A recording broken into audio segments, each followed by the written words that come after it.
Middle class people, వ్యాపారస్తులు, ఒక sector లో అయితే అసంతృప్తి ఉందంటే అనుకోవచ్చు. అన్ఎంప్లాయ్స్ నిన్న చూడు వాళ్ళ తిరుపతిలో నిన్న అదేంటి జగన్ గారు యాడేస్తే కనుక ఆ యాడ్కి ఏంగానే చెప్పులను రాళ్ళు చూపిస్తున్నారు సినిమా థియేటర్లలో, చూపిలా వేశారు స్క్రీన్ మీద. అది అసలు అంత దారుణమైన పరిస్థితికి పబ్లిక్ వెళ్ళిపోతున్నారంటే ఎంత ఫ్రస్ట్రేషన్ ఉందో ఆలోచించాలి.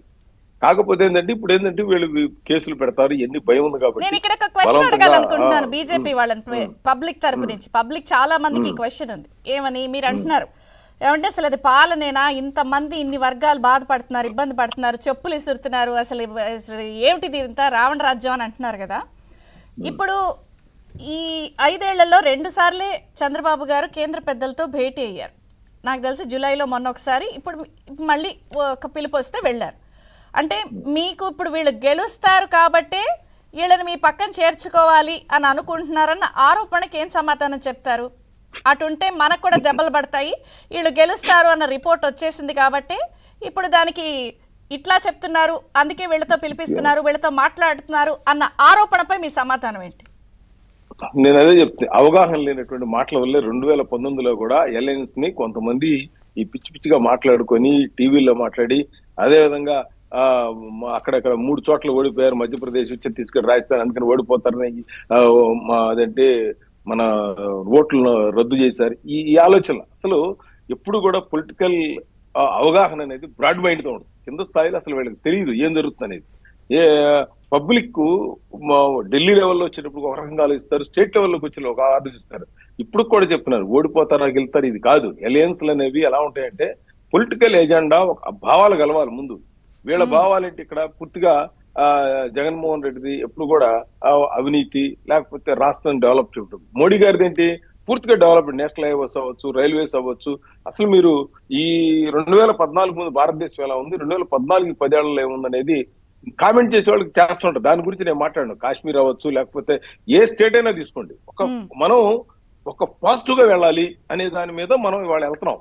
దానికి ఈ స్టేట్ గవర్నమెంట్ ఎక్కడ సహకరించట్లా. ఎందుకు సహకరించట్లేదంటే మేము పోలవరం చేద్దామంటే అంతకుముందేమో ఇదే క్యాండిడేట్ కేంద్రానికి అప్పచెప్తున్నాడు, రాగానే మళ్ళీ ఆయనే కాంట్రాక్ట్ చేసి రివర్స్ టెండరింగ్ అన్నాడు.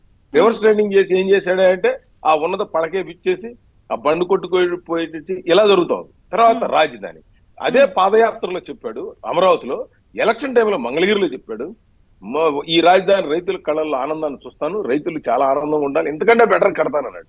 రాగానే మార్చాడు. అంటే నేను ఈ పాయింట్లు ఎందుకు చెప్తున్నానంటే అతను చెప్పింది ఎక్కడా కూడా నాకు ఒకసారి అవకాశం ఇవ్వమన్నాడు, మాట మీద నిలబడతాను, మనం చెప్తున్నాను, ఇవన్నీ కూడా ఫెయిల్యూర్స్ అనే కనపడుతున్నాయి. ఇక్కడ టీడీపీ, జనసేన, బీజేపీ కాదు, అతను ఇప్పుడు ఒకటి మీరు అంటున్నారు పై వాళ్ళకి లేకపోతే రాష్ట్రంలో ఏం జరుగుతుంది చాలా మందికి తెలియదండి, కామెంట్ చేస్తారు అని అంటున్నారు. సరే, పార్టీలు వాళ్ళ రాజకీయము, గెలుపోటములు, కూడికలు, తీసివేతలు ఇవి పక్కన పెట్టేస్తే ప్రజలకి కొన్ని అనుమానాలు ఉన్నాయి.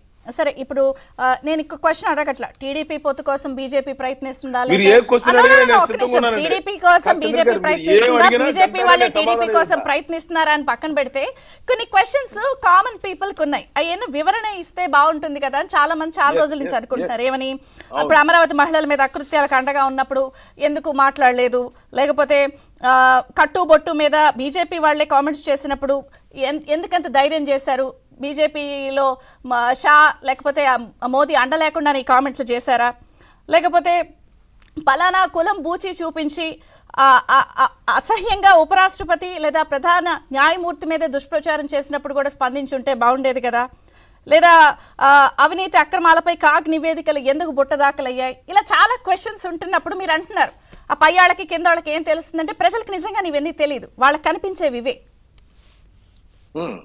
మీరు అన్నదంటే నేను ముందు ఫస్ట్ అమరావతి, అసలు అమరావతిలో డే 1 నుంచి మేము మా రాష్ట్ర పార్టీ అమరావతి ఒకటే రాజధాని. నేను సుజనా చౌదరి గారు తుళ్ళూరులో మీటింగ్ పెట్టినప్పుడు మొట్టమొదట, అప్పుడు ఇంకా అసలు చంద్రబాబు గారు కూడా ఎక్కడ పబ్లిక్ మీటింగ్ పెట్టలే, ఫస్ట్ పబ్లిక్ మీటింగ్ పెట్టింది అక్కడ పోయి మేము తుళ్ళూరులో వెళ్ళినప్పుడు మేము ఏం చెప్పాము తెలుసా, భస్మాసుర హస్తం పెట్టుకున్నాడు జగన్మోహన్ రెడ్డి, దీంతోనే పతనం అయిపోతాడు, ప్రజలు శివుడిలాగా వరం ఇస్తే దాన్ని నాశనం చేసుకునే దానికి ఇవాళ ఈ మహిళల మీద, ఈ రాజధాని మీద ఆ వరం ఇచ్చిందాన్ని తన నెత్తి మీద పెట్టుకుని అయిపోతున్నాడని మీకు ఆ రోజున ఆంధ్రజ్యోతిలో కానీ ఈనాడులో కూడా ఈ రోజుకి నా దగ్గర స్టేట్మెంట్ ఉంది, నేనే చెప్పాను. అది తర్వాత చాలా స్క్రోల్ అయింది. అదేవిధంగా మహిళల మీద ఎప్పుడు కూడా భారతీయ జనతా పార్టీ అయిన తర్వాత రకరకాలు